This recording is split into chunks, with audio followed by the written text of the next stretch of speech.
Isang mapagpalang araw sa ating lahat mga kois. Kumusta ang bawat isa sa atin? At happy bliss Sunday nga pala rin dahil linggo nga pala ngayon mga kois. So ngayong araw na to mga kois ay mayroon akong 1 kilong pata. At ito po ay ilalaga natin, nilagang pata alamang bunjing. Dahil napakasikat po itong kainan ni Mang Bunjing mga kois at itatry natin. Napaka-basic lang po itong lutuin. So tara, ating itry mga kois. Let's go. Grabe daw talaga itong nilagang pata ni Mang Bunjing mga kois. Talaga namang binabalik-balikan daw ng ating kababayan. At dahil kumunga malayo at nasa Santa Cruz, Manila po ito mga kois. So para matikman natin ay gayahin na lang po natin ito. Dahil napaka-basic naman pong lutuin ito at napakadali.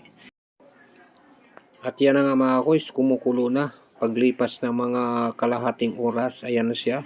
Pero patuloy pa rin nating palalambutin yan mga kois hanggang 2 oras.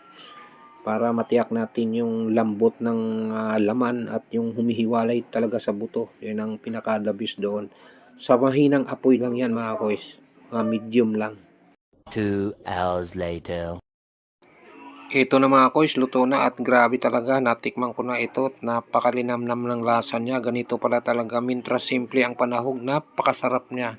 Yung lasa ng pork, pagkapata, talagang linamnam mo. Kaiba siya dun sa pag naglaga tayo ng nilagang pata na ubod ng maraming sahog. So ito mintras, napakakunti ang sahog, mas lumilitaw talaga yung kanyang lasa. Hindi ko na ito nilagyan ng pork cube mga kois kasi talagang malasa na siya.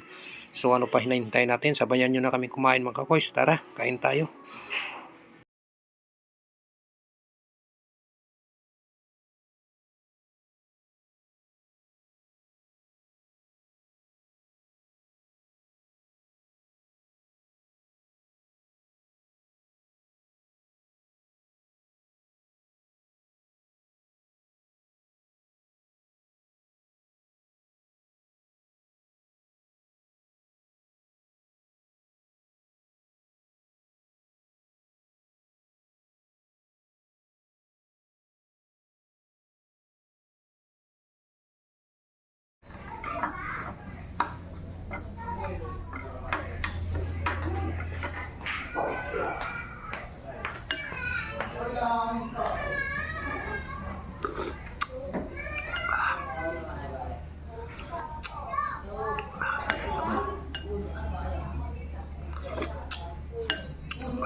Sarap na sa bawang mga kois.